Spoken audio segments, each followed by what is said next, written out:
Years ago, the great screen actor Jimmy Cagney was working with a young actress that was about to be fired. He went to the director and said, "Let me talk to her." And he walked over to the actress and he said, "Look, it's simple. You walk in the room, you plant your feet, look me in the eye, and tell the truth." The logo of the X-Files is "The truth is out there." The truth is out there. I'm going to paraphrase. The truth is in here. You're about to hear the truth. I'm an actor. My name is John Cipher.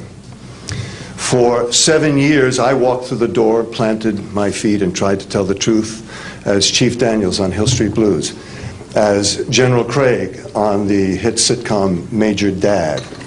I was 2 years on Dynasty. You're on Knots Landing. I've done 5 afternoon soap operas, 12 Broadway shows, and 20 films.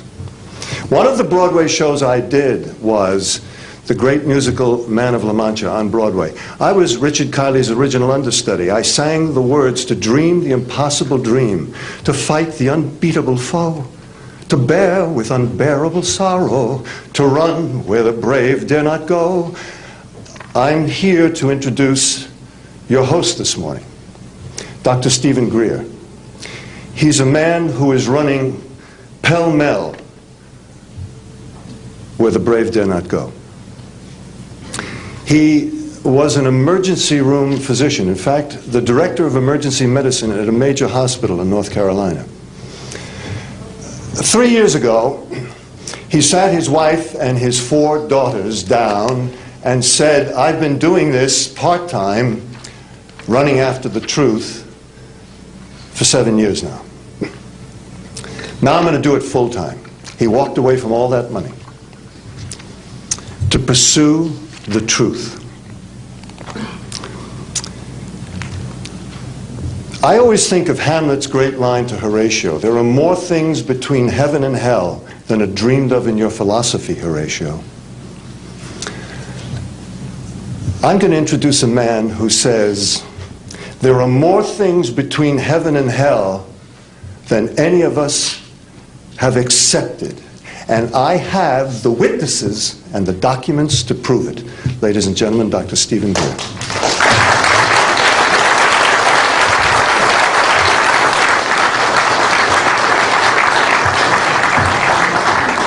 Thank you very much, John. Members of the press, the American public, and people of the world.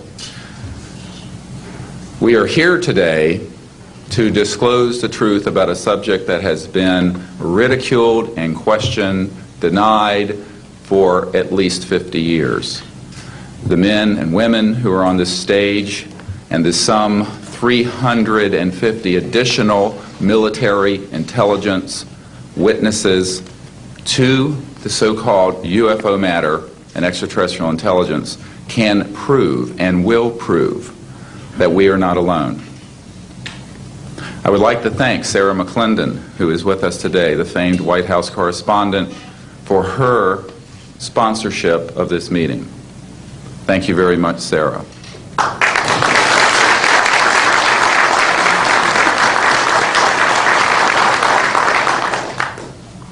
In 1993, a group of military advisors to this project and I met out in the countryside in Virginia. And we decided that it was time for civilians, military, intelligence, and other people to come together to disclose the truth about the subject which is called UFOs. Since that time, I have personally briefed a sitting director of Central Intelligence, James Woolsey, President Clinton's first CIA director. I have personally briefed the head of the Defense Intelligence Agency, the head of Intelligence Joint Staff, members of the Senate Intelligence Committee, many members of Congress, members of the European leadership, the Japanese cabinet, and others. And what I have found is that none of them are surprised that this is true, but they are uniformly horrified that they have not had access to these projects. We can establish through these witnesses whom we have identified, which now number over 400, and these are people who have been inside the CIA, NSA, NRO, Air Force, Navy, Marines, Army, all divisions of the intelligence and military community, as well as corporate witnesses, contractors to the government. And these are folks who have been involved in so-called black budget or covert unacknowledged projects. These unacknowledged special access projects are taking in at least $40 to $80 billion per year. And they are sitting on technologies that can change the world forever. The reason we are coming forward now is that we are asking for the U.S. Congress and for President Bush to move towards an official inquiry and disclosure on this subject. It has the most profound implications for the human future, for the U.S. national security, and for world peace. Specifically, technologies connected to UFO and extraterrestrial vehicles, if declassified and used for peaceful energy generation and propulsion, would solve the looming energy crisis definitively, would end global warming, would correct the environmental challenges that the Earth is facing. It is also critical that we begin to debate as a society the propriety of placing weapons in space. If indeed, as we can prove, it is true that we are not alone and that space is territory which we are sharing with other civilizations, it could be a very imprudent, destabilizing thing to place weapons in space. This is not being debated because it is off the national and international radar screens. It needs to be placed on it, and we are here today to do it. We can establish through this testimony that these objects of extraterrestrial origin have been tracked on radar going thousands of miles per hour, stopping and making right-hand turns. That they use anti-gravity propulsion systems, which we have already figured out how they work in classified projects in the United States, Great Britain, and elsewhere. That these objects have landed on terra firma, at times have been disabled, and have been retrieved specifically by teams within the United States, that extraterrestrial life forms have been retrieved, and their vehicles have been taken and studied thoroughly for at least 50 years. We can prove through the testimony and documents that we will be presenting that this subject has been hidden from members of Congress and at least 2 administrations that we are aware of, presidential administrations, and that the Constitution of the United States has been subverted by the growing power of these classified projects, and that this is a danger to the national security. There is no evidence, I wish to emphasize, that these life forms from elsewhere are hostile towards us.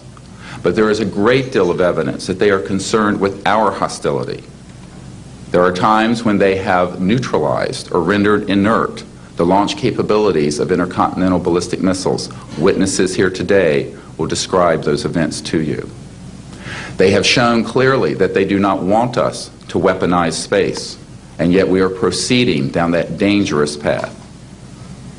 And it will be established that these projects, because they have not been supervised properly by the Congress, by the U.S. President, by the international community, have become a threat to the national security. And for this reason, we feel we must disclose the facts. This is the beginning of the campaign for disclosure. And in a memo that I wrote to President Bush last week, I've stated that this campaign will persist until our goals are met, and they are as follows. That we have open, honest hearings on the subject in the U.S. Congress. That there be a permanent ban on the weaponization of space or the targeting of any objects of extraterrestrial origin. That there be a full and complete study of classified technologies connected to this subject to see how they could be properly declassified and applied for peaceful energy generation so that the world may get off of fossil fuels in enough time to prevent greater ecosystem damage or war over the looming energy crisis, which is sure to sweep the Earth in the coming decade. This is a matter of the most pressing import. It has been ridiculed, yes. I know many in the media would like to talk about little green men. But in reality, the subject is laughed at because it is so serious. I have had grown men weep who are in the Pentagon, who are members of Congress, and who have said to me, what are we going to do? Here's what we will do. We will see that this matter is properly disclosed, and these courageous witnesses, the first 21 of over 100 that we have already interviewed on videotape, have stepped forward to speak the truth. Now, I expect people to be skeptical, but not irrationally so, because these men and women have come forward and they have their credentials, they can establish who they are, and they have been first-hand witnesses to some of the most important events in the history of the human race. As was pointed out to me by some of the men here, they were charged with handling the nuclear weapons of the United States. Their word was trusted on everything of great importance for the national security. We must trust their word now. As Monsignor Balducci said at the Vatican, in an interview I had with him recently, it is irrational not to accept the testimony of these witnesses. So please be skeptical, but that is not the same as prejudiced and closed-minded. This is a matter of great importance, and I ask the media, the scientific community, and the political community to look seriously at this matter and to do the right thing for humanity and for our children. We have available for the media and for members of Congress a nearly 500-page briefing document with transcripts from dozens of these top-secret witnesses. We have a 4-hour videotape summary. It's not a commercial product, I'll warn you, from this project of the 120 hours that we have in interviews so far. They've been boiled down to 4 hours, and it's available for the Congress to review and for the major media to review. We can establish that this subject is real and has tremendous significance for the human future. I ask on all of you who are listening to contact the members of Congress that represent you and the leaders around the world and other countries and ask them to hold an honest inquiry into this subject to support a ban on weaponizing space, since we are sharing space with other life forms, and that we move quickly as a people to understanding that this is the end of the childhood of the human race. It is time for us to become mature adults in the cosmic civilizations out there. To do this, we must become a peaceful civilization, and we must look as we go into space with an intent of cooperating with other civilizations, not weaponizing that high frontier. The men and women who will speak next will do so in order, beginning on your left. They will introduce themselves. I ask for the media to refrain from questions until each witness has spoken briefly about who they are and what they have personally been involved with or witnessed in their government, military, or government-connected careers. At the end, we will have questions. All of you may ask questions for as long as we can stay here, and we will provide you with all the information that you need. So we will begin now with the first of our witnesses, Mr. John Callahan.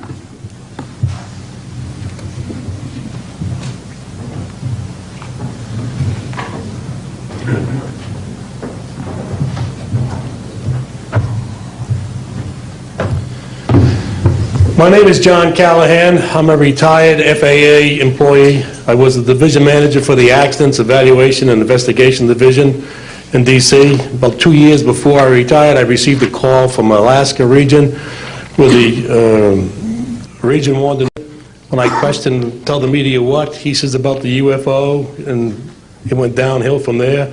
what UFO. It turned out I told them what any government employee would do at that time was to tell them it's under investigation.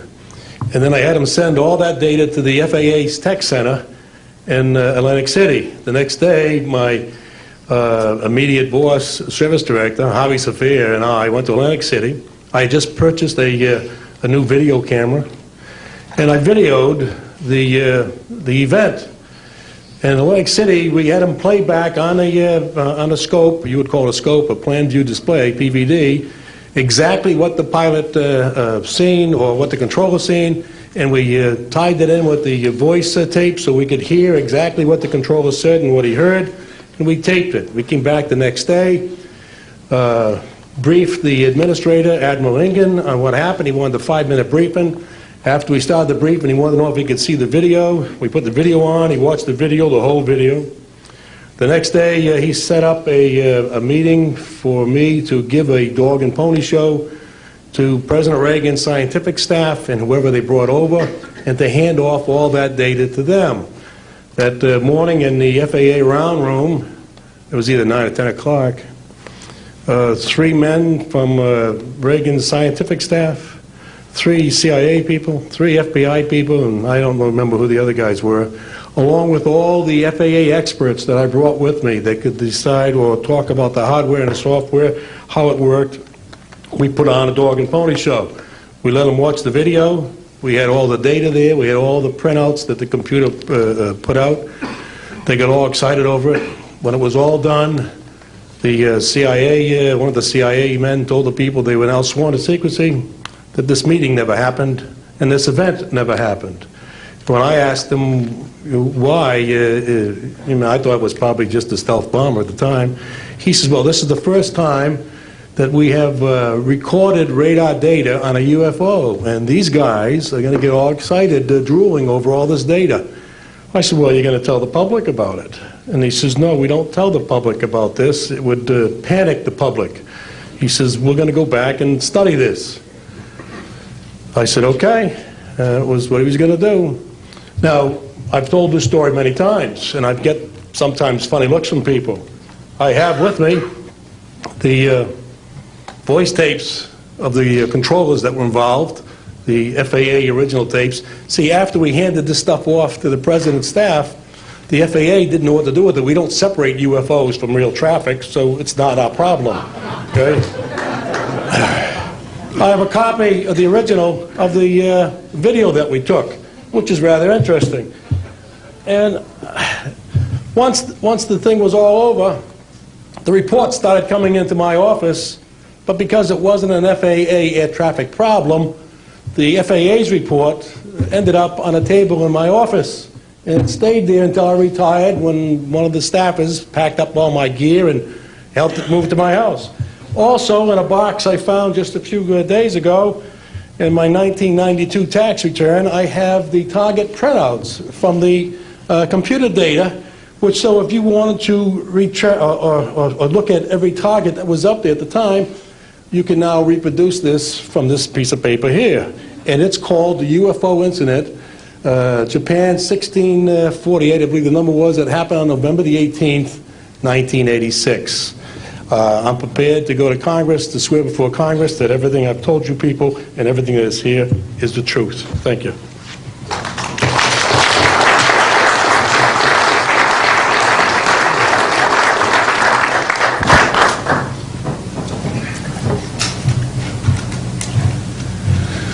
Good morning. I hope you'll pardon me. I'm a little bit nervous. My name is Charles L. Brown. I'm a Lieutenant Colonel, U.S. Air Force, retired, subsequently 7 years with the Foreign Service. I like the name Charlie Brown. A gentleman by the name of Charles Schultz, of great talent, sort of elevated the name, if you will. During World War II, I was a young farm boy from West Virginia. I got the patriotic bug, joined the United States Army, ended up flying bombers in Europe, and ended the war transport in the Pacific. Finished college in the summer, late summer of '49, recalled to active duty in the newly formed United States Air Force. I was assigned to an organization called Office of Special Investigations. The Air Force, as most of you know, was formed in 1947. OSI, as a central investigative agency for the Air Force, was formed, I think, in 1948. So everything was relatively new. Needless to say, starting in 47, UFOs were rather new. The Air Force Intelligence, or Air Technical Intelligence Center was at Wright-Patterson Air Force Base, and I had my office in a building adjacent to it. And our organization was the worldwide investigative agency for the Air Force for any unidentified flying objects. This lasted for about 2 years. The project name was known as Project Grudge. It was a predecessor to a project known as Blue Book, which Ed Ruppelt headed. During my experience with it, I would collect the data from, I didn't collect it, it was sent into my office. I analyzed it. As a pilot investigator, I was able to offer some bits of advice to the Air Technical Intelligence people. Now, you might visualize a massive office, but as I recall, we had a first lieutenant, a secretary, and a technical sergeant. That was the essence of Project Blue Book when it started, or Project Grudge, Blue Book, and expanded somewhat. During the review as an analyst of these various documentary reports, if you will, or documents, I became clearly convinced that there was substance to what was being reported, in that we had ground visual, ground radar, airborne visual, and airborne radar confirmation of some of these sightings. The individuals who made the sightings were everything from airline pilots, military pilots, police officers, some of the people that your lives depend upon on a daily basis. These are very reputable and credible people. I hope that the testimony here from very credible people will convince you of that and will further Steve Greer's disclosure project, in that pressure needs to be brought to bring this to the attention not only of the Americans, but of people all over the planet. These vehicles have been seen and confirmed all over the planet. I am willing to sign a sworn statement or testify to my judgment and to what I have observed. Such things do exist. Please believe me. Please believe those who follow me. Thank you.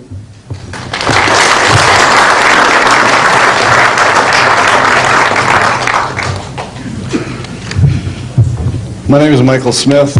I was in the Air Force, a sergeant from 1967 to 1973. I was aircraft control and warning operator. While I was assigned to Klamath Falls, Oregon, in early 1970, I arrived at the radar site, and they were watching a UFO on a radar that was hovering at about 80,000 feet. It sat there for about 10 minutes and then slowly descended until it dropped off the radar. It was gone for about 5-10 minutes, and then instantly reappeared at 80,000 feet, stationary. The next sweep of the radar, it was 200 miles away, stationary. It hovered there for about 10 minutes and redid the whole cycle twice more. When I found out what you normally do when you see a UFO, I was told that you notify NORAD, you don't necessarily write anything down, you don't write anything down, and you keep it to yourself. It's a need-to-know basis only. And NORAD one night called me about later in the year to let me know as a heads up that there was a UFO coming up the California coastline. I asked them what I should do about this. They said, nothing, don't write it down, it's just a heads up. And then late 1972, while stationed at the 753rd Radar Squadron in Sault Ste. Marie, Michigan, I received a couple panicky calls from police officers who were chasing 3 UFOs from Mackinac Bridge up I-75. So I immediately checked the radar, confirmed that they were there, called NORAD, and they were concerned because they had 2 inbound B-52s going to Kinslow Air Force Base. So they diverted them because they didn't want any proximity of the 2. And that night I answered many calls from the police department, sheriff's department and stuff. And my standard response was that there was nothing on radar. And I will testify to this under oath to a congressional hearing.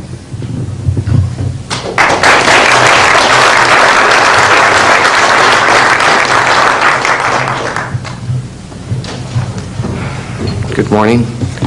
My name is Enrique Colbeck. I am a traffic controller. I'm sorry for my English. I'm so scared. I'm not accustomed to talk in front of a lot of people.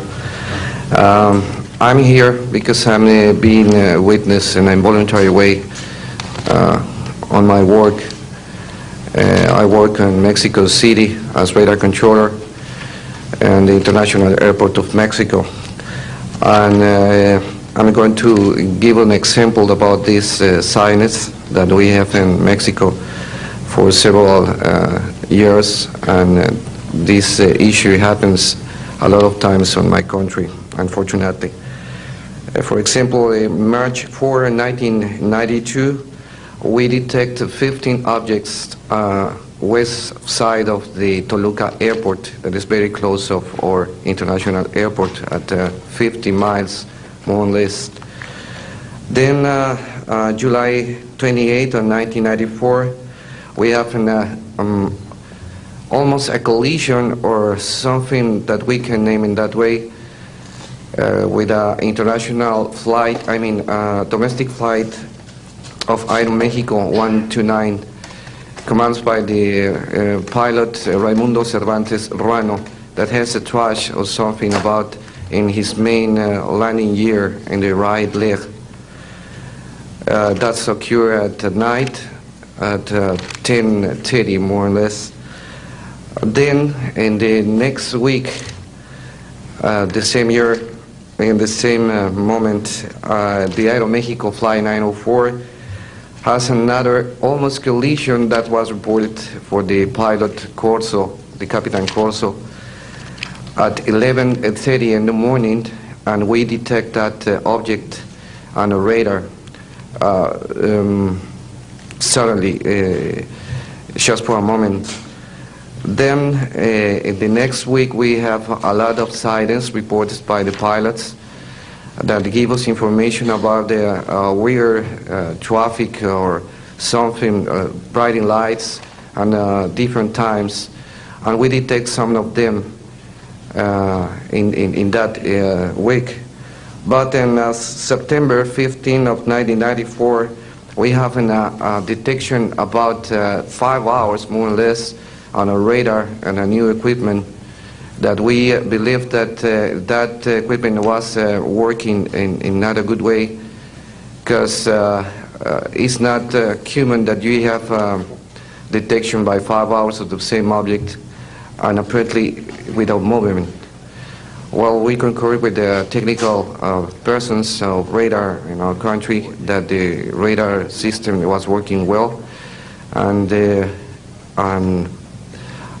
was very exciting, and we surprised when at the next day we received information about a periodist named Jaime Maussan that is studied these cases in Mexico, about that a sighting from a lot of people in the Metepec city. There is another point located southeast of the Toluca airport, about a sighting of the big flying saucer, apparently 50 meters of diameter, then for a lot of people, and that led the trash or something in the ground. Well, next November 24 of 1994, we have on service officially our new radar system, and after that moment we have information very exactly about of these sightings at the same time with the pilots and detections. That's why I'm here, because we consider in my country that this is very dangerous. We have a lot of more cases, but I don't want to use more time in this. But it's very important that the people